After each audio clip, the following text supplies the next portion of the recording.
ሰላም ውድ ተማሪዎች እንዴት ናችሁ? በዛሬው ቪዲዮአችን የ8ኛ ክፍል ሶሻል ስተዲስ ዩኒት 6 ሞደርን ሂስትሪ ኦፍ ኢትዮጵያ የተሰኘውን ቶፒክ ይዤላችሁ ቀርብ ያለው በዚህ ቪዲዮ ላይ ፓርት 1 ነው የምናየው። እንግዲህ በዚህ ቪዲዮ ውስጥ አስደናቂውን የዘመናዊ ኢትዮጵያ ታሪክ በዝርዝር ባለመልኩ እናያለን። እያንዳንዷን ነጥብ በሚገባችሁ መልኩ አቀርብላችኋለሁ። እስከ ቪዲዮ ፍጻሜ አብራችሁኝ እንድትቆዩ የጋበዝኩኝ ወደ ሐሳቡ አልፋለሁ። The reign of Emperor Theodorus II 1855 up to 1868 እንግዲህ የዘመናዊ የኢትዮጵያ ታሪክ መስራች ተብሎ የሚታወቁ በኢትዮጵያችን ውስጥ አጼ ቴዎድሮስ ናቸው። ግን ይህንን ቶፒክ ቀጥታ በአጼ ቴዎድሮስ ከመጀመራችን በፊት እሳቸው ከመምጣታቸው በፊት የኢትዮጵያ ታሪክ ምን ይመስል ነበር የሚለውን በተወሰነች መልኩ ላስቃኛቸው። ይህ መስመር ለመያዝ ይጠቅማቸዋል ማለት ነው።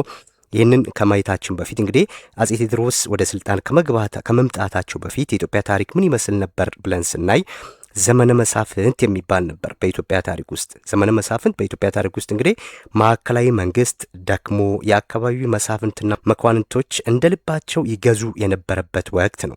ዘመነ መሳፍንት ይባላል። ይህ ዘመን በተለይ ከ1761 እስከ 1847 ዓመተ ምህረት ድረስ የነበረ ነው። ይህ በኢትዮጵያውያን አቆጣጠር ነው።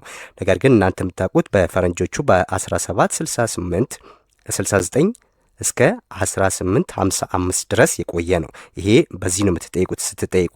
ዘመነ መሳፍንት ተብሎ የሚታወቀው ይሄ ነው። የኢትዮጵያ ታሪክ ውስጥ ዘመነ መሳፍንት ይባላል። ከ1769 እስከ 1855 እንደ ግሪጎሪያን አቆጣጠር ማለት ነው። በዚህ በዘመነ መሳፍንት ውስጥ የዘመኑ ዋና ዋና መገለጫዎች ምን ነበሩ ስንል ዋና መገለጫዎቹ አንደኛው የማዕከላዊ መንግስት መዳከም ነው። ያ ማለት አንድ አድርጎ ሀገሪቷን የሚገዛት መንግስት የለም ነበር በወቅቱ ማለት ነው። ስለዚህ እውነተኛ የሀገሪቱ ስልጣን በክልል መሳፍንታት ነበር የሚመራው። ለምሳሌ የየጁ መሳፍንት፣ የጎጃም፣ የትግራይ፣ የሸዋ እየተባለ በእነሱ እጅ ወድቆ ነበር ማለት ነው ስልጣን እንጂ አንድ አድርጎ የሚገዛት አንድ ንጉስ አልነበረም። አንዱ መገለጫው ይሄ ነው። የዘመነ መሳፍንት አንዱ መገለጫው የማዕከላዊ መንግስት መዳከም ነው። ሁለተኛው የየጁ መሳፍንቶች የበላይነት የነበረበት ጊዜ ነው። በዚህ ወቅት የቤተ መንግስቱን እንደራሴነት በዋናነት በመያዝ ረጅም ጊዜ ያ ማለት ከ1770ዎቹ እስከ 1840ዎቹ ድረስ የገዙት የየጁ መሳፍንት ነበሩ። እነዚህ ራስ አሊ አንደኛ፣ ራስ አሊ ሁለተኛ እየተባሉ የሚጠሩት ማለት ነው። ስለዚህ የየጁ መሳፍንቶች ነበሩ በዋናነት። ሶስተኛው የዚህ ዘመን መገለጫ ምንድን ነው? የማያቋርጥ የእርስ በርስ ጦርነት የነበረበት ዘመን ነው። ዘመነ መሳፍንት ለስልጣን ሲባል እርስ በርስ የሚጋደሉበት ጊዜ ነው። ስለዚህ መሳፍንታቱ ግዛታቸውን ለማስፋት የቤተ መንግስታቸውን እንደራሴነት ስልጣን ለመያዝ እርስ በርሳቸው ደም አፋሳሽ ጦርነትን አድርገዋል ማለት ነው። ስለዚህ በዚህ ሁኔታ የሀገሪቱን ኢኮኖሚና ማህበራዊ ኑሮን በእጅጉ የተዳከመበት ጊዜ ነው ዘመነ መሳፍንት። አራተኛው የውጭ ተጽዕኖ ማደግ በዚህ ወቅት ነበር ማለት ነው። ማዕከላዊ መንግስት ስለሌለ ማዕከላዊ መንግስት በመጥፋቱ የውጭ ኃይሎችና አሳሾች ወደ ሀገር ውስጥ ለመግባትና የራሳቸውን ፍላጎት ለማሳካት እድል ያገኙበት ጊዜ ነው በዚህ ወቅት። ማስታወስ እንችላለን እንግዲህ እነ ጄምስ ብሩስ በሚታዩበት ሰዓት ሌሎችም በዚህ ወቅት ነበር የመጡት። ስለዚህ እነዚህ እንግዲህ የኢትዮጵያን ዋና ዋና ቅርስ የሚባሉትን ይዘው የሄዱ ናቸው፣ ሰላዮች ናቸው። በዚህ ወቅት የነበሩበት ጊዜ ነው። ስለዚህ ይሄ ሁሉ እያለ ነው ማን የመጣው? አጼ ቴዎድሮስ የመጡት ማለት ነው። ስለዚህ ለዛም ነው አጼ ቴዎድሮስ የዘመናዊ የኢትዮጵያ ታሪክ ሲጀመር ከአጼ ቴዎድሮስ የሚጀመረው ለዚህ ነው ማለት ነው። ለምንድን ነው ስንል በመሳፍንታት ተከፋፍላ የነበረችውን አገር አንድ አድርጎ የመግዛት ህልም ስለነበራቸው ማለት ነው አጼ ቴዎድሮስ። ስለዚህ ይህንን ህልማቸውን ለማሳካት ሲሉ ነው ከዚህ በኋላ ያለውን ታሪክ የምናየው ማለት ነው። the reign of Emperor Theodorus II እዚህ ጋር ምንድን ነው የሚለን? the goal of ቴዎድሮስ ግባቸው የአጼ ቴዎድሮስ ምን ነበር ስንል ዋናው ግባቸው Emperor Theodorus II sought to abolish the system of strong regional vassals። አያችሁ አጼ ቴዎድሮስ በስራቸው ውስጥ የሚገኙትን ጠንካራ የሚባሉ የክልል ገዢዎችን ወይም መሳፍንቶችን ስልጣን ለመቀነስ ነበረ ዋና ግባቸው ማለት ነው። የነዚህ የመሳፍንቶች የግዛት አውራጃ ገዢዎችን ስልጣን መቀነስ ዋና ግባቸው ነው ማለት ነው። ይህን በጦርነት ድል ማድረግ ዋና ግባቸው ነው። ከዛ በኋላ ህልማቸው ምንድን ነው? እዚህ ጋር እነዚህን ነገስታት አሸነፉ እንባል። ከዛ ህልማቸው ምን ነበረ? ቪዥናቸው ምን ነበር ሲባል ዩኒፋይድ ኢትዮጵያ ገቨርንድ ባይ ሲንግል ኤንድ ሴንትራል ኪንግ ራእያቸው በአንድ ንጉስ የሚመራ የተባበረች ኢትዮጵያ መፍጠር ነው።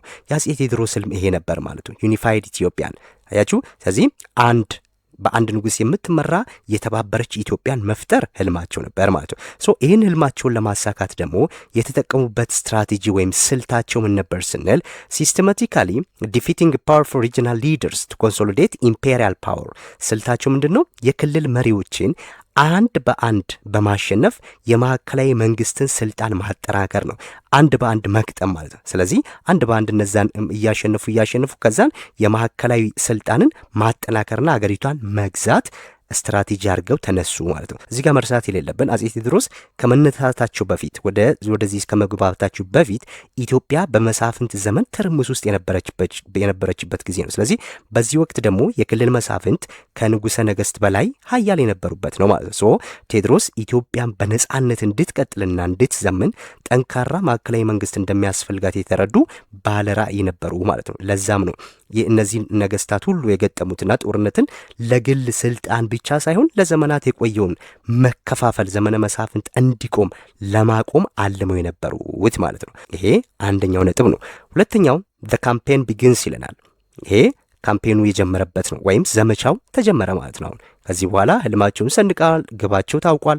ከዚህ በኋላ ስትራቴጂያቸውን ተጠቅሞ ወደ ዘመቻ መሄድ ነው። ሶ ዘመቻው የተጀመረው 1852 ላይ ነው። ከ1852 እስከ 53 ያለውን እዚህ ጋር ያለው እሱ ነው። ሶ the breaking the regional lords የክልል መሳፍንቶችን ድል ማድረግ ተጀመረ ማለት ነው። እንግዲህ መጀመሪያ የገጠሙት at battle of ጉራምባ ኖቬምበር 27 1852 ጉራምባ በሚባለው ቦታ ላይ መጀመሪያ የገጠሙት ማንን ነው? ደጃች ጎሹ ዘውዴን ማለት ነው። ደጃች ጎሹ ዘውዴ እንግዲህ የጎጃም ነበሩ? የጎጃም ንጉስ ነበሩ። ጎጃምን የሚያስተዳድሩ የነበሩ ናቸው። ሶ መጀመሪያ አቅራባቸው ያሉትን ማንን ገጠሙ? ደጃች ጎሹ ዘውዴን ገጠሙ ማለት ነው። እሳቸውን ገጠሙና የታሸነፏቸው ጉራምባ። አያችሁ፣ በቃ መጽሐፋችሁ ላይ ያለው ዝርዝር ሐሳብ እቺን ጨምቆ ስናወጣ እቺ ናት። ፈተና ላይ የምትጠይቁት እቺ ናት። ይሄም እነዚህ አይነት ኖቶች ለፈተና ብቁ ዝግጅት እንድታደርጉ ስለሚረዳችሁ ነው፣ ጊዜያችሁን የሚቆጥባል። ስለዚህ at the battle of ጉራምባ አጼ ቴዎድሮስ ደጃች ጎሹ ዘውዴን አሸነፉ ማለት ነው። ደጃች ጎሹ ደግሞ ማናቸው ስንል የጎጃም ንጉስ የነበሩ ናቸው ማለት እንዳትረሱ እዚህ ጋር። then ከዛ በኋላ ማንን የገጠሙት? at the battle of ጎርጎራ ቢቸን በዚሁ ዓመተ ምህረት በ53 ዓመተ ምህረት ላይ ማንን ገጠሙ?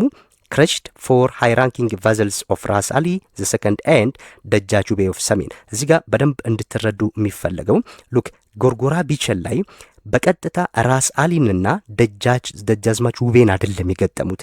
እዚህ ላይ አስታውሱ። ስለዚህ የሳቸውን ሃይ ራንኪንግ ቫዛልስ ወይ የሳቸውን የጦር መሪዎች ነበር የገጠሙት ማለት ነው። የራስ አሊ ሁለተኛ የትልልቅ የጦር መሪዎች ነበሩ ቴዎድሮስን የገጠሙት እንጂ በቀጥታ ራስ አሊ አልተሳተፉም።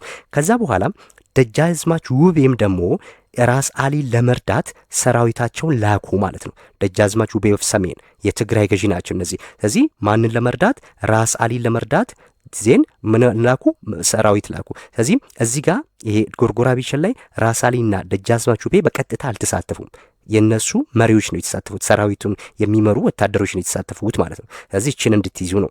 ምክንያቱም አሁን ቀጥሎ ካሉ ላይ እነዚህ ራሳቸው የተሳተፉበት በትል ስለሚመጣ ማለት ነው። እነዚህን ሁለት ድሎች አገኙ ማለት ነው። ስለዚህ እነዚህ የመጀመሪያዎቹ ጦርነት ለአጼ ቴዎድሮስ ወይም ለካሳ ኃይሉ ትልቅ ፈተና የነበሩበት ጊዜ ነው። በእርግጥ ግን በጉራምባ ጦርነት ጎሹ ዘውዴን በማሸነፋቸው አንጋፋ መሳፍንትን ማሸነፍ እንደሚችሉ አረጋገጡ ማለት ነው። ከዛ በኋላ በጎርጎራ ቢቸን ደግሞ ጥምር ጦርን ነው የመከቱት። አያችሁ፣ ጥምር ጦር ነው። የራስ አሊ ጦር አለ፣ ደጃዝማች ውቤ ጦር አለ ማለት ነው። ስለዚህ እነዚህን ጥምር ጦሮች ወታደራዊ ብቃታቸውን ከነዚህ ሰራዊቶች በላይ መሆኑን ያስመሰከሩበት ነው ማለት ነው። ስለዚህ የልብ ልብ ተሰማቸው ማለት ነው። ማን? ካሳ ኃይሉ ወይም አጼ ቴዎድሮስ ማለት ነው። ሲቀጥሉ የምናገኘው ኢንዲንግ ኦፍ ዘ ኢራ ኦፍ ፕሪንስስ ይሄ እዚህ ጋር የተደረገው ባትል የዘመነ መሳፍንት ማብቂያ ተደርጎ ይታወቃል በታሪክ አጥኚዎች ማለት ነው። ስለዚህ ዘ ዲፊት ኦፍ ራስ አሊ ዘ ሰከንድ ራስ አሊ አሁን እዚህ ጋር ደግሞ አይሻል የሚባለው ቦታ ላይ ራሳቸው ራስ አሊ የተሳተፉበት ጦርነት ነው ማለት ነው። እንዳትረሱ የቅድሙ ጎርጎራ ቢቸን ላይ ወታደሮቻቸው ነው የውቤና የራስ አሊ ወታደሮች ነው እንጂ የተሰለፉት ራሳቸው አልተሰለፉም። እዚህ ጋር ግን የዘመነ መሳፍንት ማብቂያ ተደርጎ የሚታወቀው ባትል ይሄ ነው ማለት። ስለዚህ የእሳቸው እዚህ ጋር መሸነፍ የዘመነ መሳፍንት ማብቂያ ተደርጎ ይቆጠራል ማለት ነው። ሶ ባትል ኦፍ አይሻል ላይ ሉክ አይሻል ካሳ achieved a decisive victory over ራስ አሊ ሰከንድ። አያችሁ የአይሻል ጦርነት ታሪካዊ ጦርነት ነው። ስለዚህ ካሳ በራስ አሊ ላይ ወሳኝ ድል የተቀናጁበት ነው ማለት ነው። ራሳቸው ራስ አሊ የተሳተፉበት ጦርነት ነው እዚህ ጋር። ሶ ሂስቶሪካል ሲግኒፊካንሱን ስናይ ታሪካዊ ፋይዳው ምንድን ነው ስንል ዚስ ቪክትሪ ሲምቦላይዝድ ዘ ኢንድ ኦፍ ዘ ኢራ ኦፍ ፕሪንስስ። እችን እንዳትረሷት ፈተና ላይ ይጠይቋቸዋል ማለት ነው። ስለዚህ የዘመነ መሳፍንት ማብቂያ ምልክት ተደርጎ የሚቆጠረው የጦርነት ቦታ የአይሻል ጦርነት የሚባለው ማለት ነው። አይሻል ጦርነት የሚባለው ነው። ኢት ክሊርድ ዘ ፕራይመሪ ኦብስታክል ቱ ኢምፔሪያል ትሮን። ወደ ንጉሠ ነገሥትነት ዙፋን ለመድረስ የነበረውን ትልቅ እንቅፋትን ያስወገደበት ጦርነት ነው ማለት ነው። ትልቅ እንቅፋት የተወገደበት ነው። በዚህ ጦርነት ላይ ራስ አሊን ማሸነፉ ለቴዎድሮስ ትልቅ ድል ነበር ማለት ነው። ስለዚህ የዘመነ መሳፍንት ማብቂያ ተደርጎም ይቆጠራል በታሪክ አጥኚዎች ማለት ነው። ዜን ከዛ በኋላ ምን ሆነ ስንል ዜን ዘ ፋይናል ኦብስታክል ኤንድ ኮሮኔሽን ይላል። የመጨረሻው እንቅፋትና የንግስና በዓሉ ነው እዚህ ጋር የምናየው ማለት ነው። ሶ ራይዝ ኦፍ ኢምፐረር ቴዎድሮስ ሰከንድ የዳግማዊ አጼ ቴዎድሮስ ንጉሠ ነገሥትነት የተረጋገጠበት ቦታ ነው። በደንብ እዚች ጋር ማስተውሉ። አሁን ማን ተሸንፏል? ራስ አሊ ተሸንፏል አይደለ? ከዛ በኋላ የሚቀረው ማን ነው? ዘ ባትል ኦፍ ደረስጌ ነው የምንሄደው ማለት ነው።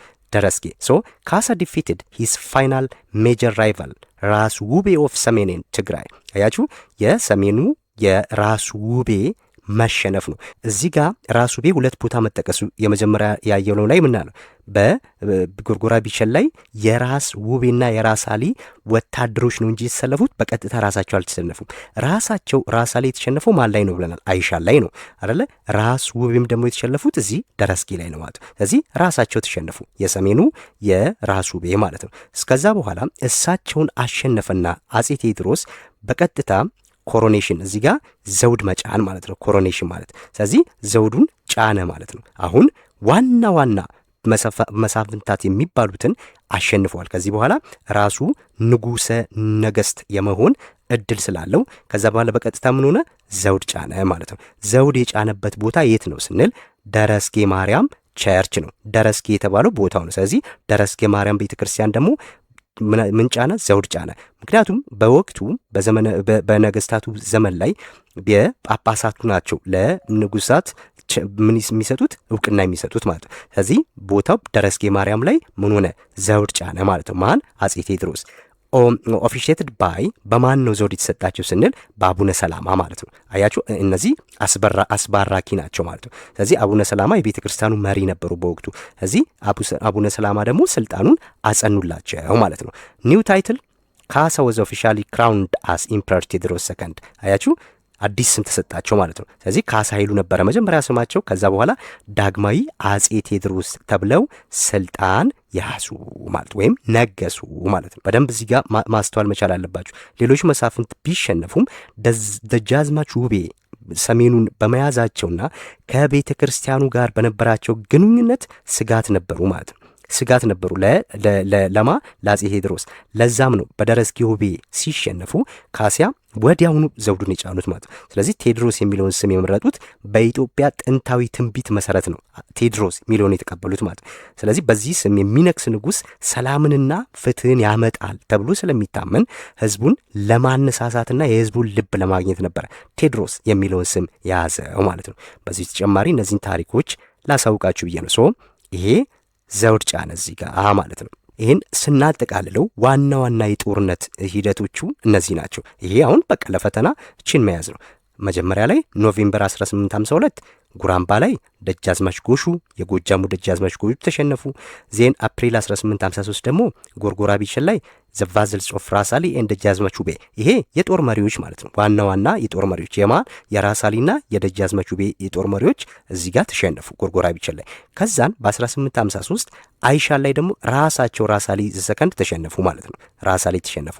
የዚህ በትል የዘመነ መሳፍንት ማብቂያ ተደርጎ ይታወቃል ማለት ነው። መጨረሻ ላይ ደረስጌ ላይ ማን ተሸነፉ? ራሱ ውቤ ተሸነፉ። ዜን በደረስጌ ማርያም ዘውድ ጫኑ ማለት ነው አጼ ቴዎድሮስ። ዜን ኤክስፓንዲንግ ዘ ኢምፔሪየር ሳውዝዋርድ። ከዛ በኋላ ዝም ብሎ አልተቀመጡም አጼ ቴዎድሮስ ማለት ነው። ስለዚህ ከንግስና ባህላቸው በኋላ አረፍ አላሉም። ቀጥታ ወዲያውኑ የደቡብ ግዛቶችን በማዕከላዊ መንግስት ስር ለማድረግ ነው የተንቀሳቀሱት ማለት ነው። ታርጌቲንግ ዘ ሳውዝ አፍተር ሂዝ ኮሮኔሽን ቴዎድሮስ ሙቭድ ቱ ኮንትሮል ወሎ ኤንድ ሸዋ። አያችሁ፣ ከዛ ከንግስና ዘመቻው በኋላ በቀጥታ አጼ ቴዎድሮስ ወደ ደቡብ ነው ፊታቸውን ያዘሩት ማለት ነው። ወደ ወሎንና ሸዋን ለመያዝ ነው የተንቀሳቀሱት። አያችሁ ዜን ካፕቸር ኦፍ መቅደላ፣ ይሄ የመቅደላ መያዝ ማለት ነው፣ ወሎ ማለት ነው መቅደላ። ስለዚህ ካፕቸር ኦፍ መቅደላ ሴፕቴምበር 1855 ስትራቴጂክ ቪክትሪ ዛት ኢንድድ ሂዝ ወሎ ካምፔን። አያችሁ፣ ስለዚህ ይሄ ስልታዊ ጠቀሜታ ያለው ቦታ ነው ይሄ የወሎ ማለት ነው። ስለዚህ መቅደላ ምሽግን መቆጣጠራቸው ለአጼ ቴዎድሮስ ትልቅ ድል ነው ይሄኛው ማለት ነው። ከወሎ መቅደላን ያዙ አጼ ቴዎድሮስ። ዜን ዘ ባትል ኦፍ በረከት ደግሞ የሚባለው አለ። ይሄ የሸዋ ዘመቻ የሚባለው ነው። ይሄ መቅደላ ወሎ ነው፣ አስተውሉ። ስለዚህ ወደ ሸዋና ወደ ወሎ ነው ሄዱ ያሉ አይደለ። ወሎ ላይ ማንን ያዙ? ስትራቴጂክ የሚባል ድል አገኙ አይደለ። ማንን? መቅደላን በመያዝ ማለት ነው። ከዛ በኋላ በሸዋ ላይ ደግሞ በረከት የሚባለውን ግዛት ነው ቦታ ነው ያዙት ማለት ነው። ሶ ባትል ኦፍ በረከት ሸዋን ፎርስስ ዌር ዲፊትድ፣ የሸዋ ኃይሎች በዚህ በረከት በሚባል ቦታ ላይ ተሸነፉ ማለት ነው።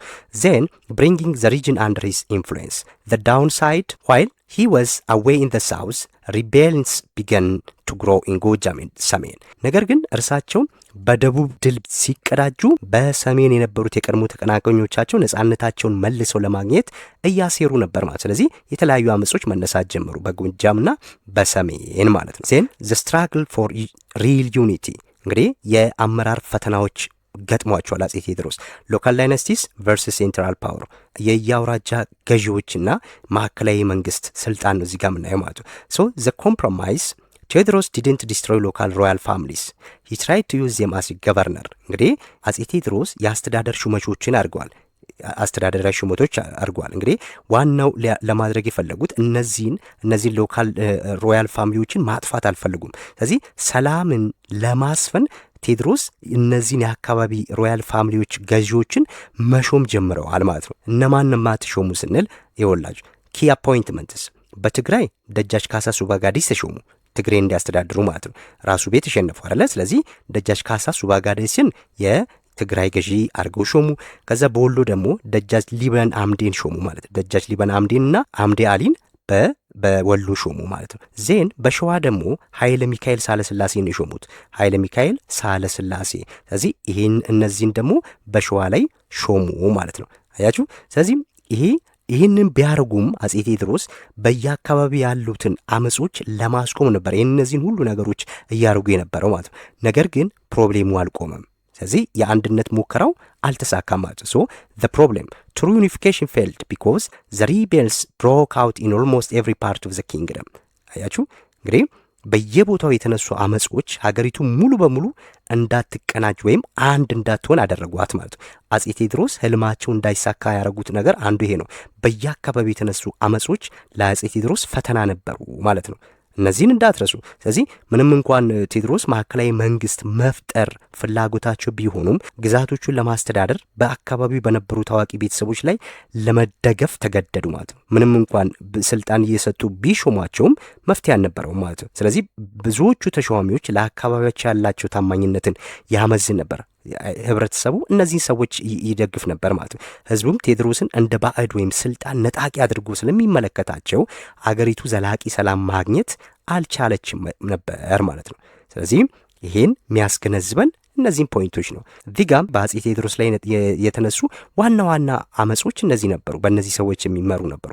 የተከፋፈሉ መንግስቶች ነው እነዚህ። እንግዲህ እርስ በራሳቸው የሚዋጉ ናቸው። ግን አጼ ቴዎድሮስን ደግሞ በዋናነት ሲወጉ የነበሩት እነዚህ ናቸው ማለት ነው። ክልሎቹን ስናይ እነዚህ ናቸው። ጎጃም፣ ወልቃይት፣ ላስታ፣ ሸዋ፣ ወሎ። አያችሁ እዚህ ጋር ክልሎች ወይም ግዛቶች ናቸው። እዚህ ጋር ደግሞ መሪዎቹ ናቸው። የአመጹን እየመሩ የነበሩት እነዚህ ነበሩ ማለት ነው። አንደኛም ጎጃም ላይ ተድላጓሉ ተነሱና እየመሩ የነበሩት ተድላጓሉ ናቸው። ይህንን አመጽ ማለት ነው በጎጃም። በወልቃይት ደግሞ ቴሶ ጎበዜ ይባላሉ። ቴሶ ጎበዜም የወልቃይትን ህዝብ አስተባብረው በቴዎድሮስ ላይ ዘመቱ ናቸው። ላስታ ላይ ዋክሹም ጎበዜ አለ። ሸዋ ሰይፉ ሳለስላሴ የሚባሉ አሉ። ሰይፉ ሳለስላሴ የሸዋ መሪ ናቸው። ዜን ወሎ አምዴ በሽር ነበሩ ማለት ነው። ስለዚህ ይህ በወቅቱ ግዛቱ ምን ያህል ተከፋፍሎ እንደነበር ነው የሚያሳየን አይደለ? ስለዚህ በእያንዳንዱ ትልልቅ ክፍለ ሀገር የንጉሠ ነገሥቱን ስልጣን የሚገዳደሩ ኃይለኛ የአመፅ ጥሪዎች ወይም እነዚህ መሪዎች አስነስተው ነበር ማለት ነው። ስለዚህ ይህ የማያቋርጥ የእርስ በርስ ውጊያ የቴዎድሮስን ሀብትን ጉልበትን ነው የጨረሰው ማለት አጠቃላይ። ስለዚህ የመጨረሻው የውጭ ወራሪዎችን ለመከላከል የነበራቸውን አቅም አዳከሙ ማለት ነው። እነዚህ ላይ ጨረሱ፣ እነዚህን ሁሉ እየተዋጉ ማለት ነው። ስለዚህ የአንድነት ህልማቸው እንዳይሳካ እንቅፋት የሆኑት እነዚህ ነገሮች ናቸው ማለት ነው። ቴዎድሮስ ዘ ትራንዚሽን ፓወር እዚህ ጋር እንግዲህ መጽሐፋችሁ በዚህ መልኩ ስላስቀምጠው ነው እንጂ የቴዎድሮስን አሟሟት እንዴት ሞቱ ምናምን የሚለው እዚህ ጋር የለም። በሁለተኛው ነጥብ ላይ ነው የምንመጣው መጽሐፋችሁ በዛ መልክ ስለሚያስቀምጠው ማለት ነው። ስለዚህ ትራንዚሽን ፓወሩን እዚህ ጋር ምን ነው ከዛን ይሄ ሁሉ ነገሮች መጣባቸው፣ የአንድነት ራእያቸው ሳይሳካ ቀረ ማለት ነው የአጼ ቴዎድሮስ። ከዛ በኋላ ማን ስልጣን ተረከበ ስንል ዘ ትራንዚሽን ኦፍ ፓወር ፍሮም ቴዎድሮስ ቱ ተክለ ጊዮርጊስ፣ ከቴዎድሮስ ቀጥታ ስልጣን የሄደው ማን ወደ ተክለ ጊዮርጊስ ነው ማለት ነው። ኒው ሊደርሺፕ አፍተር ቴዎድሮስ ሰከንድ ዋክሹም ጎበዜ ቱክ ዘ ትሮን። ዋክሹም ጎበዜ የላስታ መሪ የነበሩት ናቸው። ቅድም ባልነው መሰረት የላስታውን አመፅ ሲያስተባብሩ የነበሩት ዋክሹም ጎበዜ ነበሩ። ዋክሹም ጎበዜ ከስልጣን ከመያዛቸው በፊት ወይም ከመሾማቸው በፊት የነበረ ስማቸው ነው። እዚህ ኢምፔሪያል ኔማቸው ወይም የንግስና ስማቸው ደግሞ ሂወስ ክራውንድ ኢምፔረር ተክለ ጊዮርጊስ ይባላሉ ማለት ነው። ተክለ ጊዮርጊስ ከአጼ ቴዎድሮስ ሞት በኋላ በቀጥታ ስልጣን የተረከቡት ተክለ ጊዮርጊስ ናቸው ማለት ነው። እሳቸው ምንድን ነው ያደረጉት? ዲፕሎማቲክ ሙቭስ ይለናል እዚህ ጋር። ዲፕሎማቲክ ሙቭ ነው ያደረጉት። የፖለቲካ እንቅስቃሴያቸውን ስናይ አንደኛ ሂጋት ሊደር ኦፍ ጎጃም ቱ ሰሚት፣ አንደኛ የጎጃሙ የራስ አዳልን ተሰማን ታማኝነት አግኝቷል። ያ ማለት የጎጃሙ ራስ አዳል ተሰማ የሚባሉት ተክለ ጊዮርጊስን ተቀብለዋል ማለት ነው። ሁለተኛው ሂ ሜድ ዲል ዊዝ ሚኒሊክ ኦፍ ሸዋ ሴቲንግ ዘ በሽሎ ሪቨር አስ ዜር ቦርደር። እንግዲህ ከሸዋው ምኒልክ ጋር በመስማማት የበሽሎ ወንዝን በመካከላቸው ድንበር እንዲሆን ወሰኑ ማለት። ሁለት ነገሮችን አረጉ። አንደኛው የጎጃሙ መሪ ተቀባይነት አገኙ አይደለ? ታማኝነትን አገኙ። ከዛን ከሚኒሊክ ጋር ደግሞ ምን አረጉ? ውል ፈረሙ። የበሽሎ ወንዝ በድንበራቸው እንዲሆን ማለት ነው። ዋን ሆልድ አውት ወይም አንድ ተቃውሞ ግን ነበረባቸው የእሳቸው ማለት ነው። ማን ነው ተቃውሞ ያመሳው? ካሳ ምርጫ ኦፍ ትግራይ፣ የትግራዩ ካሳ ምርጫ ስልጣን ከመያዛቸው በፊት የነበረ ስም ነው። አጼ ዮሐንስ አራተኛ የሚባሉት ማለት ነው። ስለዚህ እሳቸው የዚህ የተክለ ጊዮርጊስ ተቀናቃይ ነበር ማለት ነው። ካሳ ምርጫ ኦፍ ትግራይ ሪፊውዝ ቱ ሪኮግናይዝ ሂም አስ ቦስ አያችሁ። ስለዚህም የትግራዩ ካሳ ምርጫ በኋላ አጼ ዮሐንስ የንጉሱን ስልጣን አልቀበልም አሉ ማለት ነው። የማንን? የተክለ ጊዮርጊስን ስልጣን አልቀበልም አሉ ማለት ነው። ዘ ባትል ፎር ዘ ክራውን። ከዛ በኋላ ጦርነት ተደረገ። ምክንያቱም አልቀበልም ብሏል አጼ ዮሐንስ። ስለዚህ ጦርነት መቅጠም ነበረባቸው። ሁልጊዜም አሸናፊ ነው መሪ የሚሆነው። ዜን ዘ ባትል ኦፍ አሰም፣ የአሰም ጦርነት ተብሎ ይባላል። በ1871 የተደረገ ጦርነት ነው። ካሳ ምርጫ ኦፍ ትግራይ፣ ካሳ ምርጫ ፎት ኤንድ ዲፊትድ ኢምፔረር ተክለ ጊዮርጊስ ኒር አድዋ፣ አሰም በምትባል ቦታ ላይ በአድዋ አቅራቢያ ከተክለ ጊዮርጊስ ጋር ገጠሙና ማን አሸነፈ? ካሳ ምርጫ አሸነፉ ወይም አጼ ዮሐንስ አሸነፉ ማለት ነው። ዜን ኤ ኒው ኢራ 6 months later ጃንዋሪ 21 1871 ካሳ ምርጫ ቢኬም ኢምፐረር ዮሐንስ ዘ ፎርስ። በደንብ እዚህ ጋር እንድታስተውሉ የሚያስፈልገው እኚህ ተክለ ጊዮርጊስ የሚባሉት ኢትዮጵያን ለ3 ዓመታት ብቻ የሚቆይ ጊዜ ውስጥ ነው የመሩት ማለት ነው እንጂ ይህን ያህል በኢትዮጵያ ታሪክ ውስጥ ሰፊ የአስተዳደር ጊዜ አልነበራቸውም። በቀጥታ ከቴዎድሮስ በኋላ የሚነሱት ብዙ ጊዜ አጼ ዮሐንስ ናቸው። በመካከላቸው ግን ተክለ ጊዮርጊስ ነው ያሉት ማለት እንዳትረሱ። ስለዚህ ይሄ ከቴዎድሮስ በኋላ የስልጣን ርክክቡን ነው የሚያሳየን ማለት ነው። የተክለ ጊዮርጊስ ታሪክ በቃ በዚህ ጋር ያበቃል።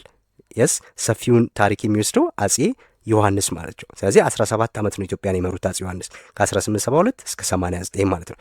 በቀጣይ ቪዲዮ የእሳቸውን ታሪክ ነው የምናየው ማለት ነው። ይህንን በደንብ ለማስተዋል ሞክሩ። ስለነበረን ቆይታ አመሰግናለሁ። ሀሳብ፣ አስተያየት፣ ጥያቄ ካለ በኮሜንት አስቀምጡልኝ። ላይክ፣ ሼር፣ ሰብስክራይብ ማድረግ አይረሳ። በቀጣይ እስከምንገናኝ ባይ ባይ።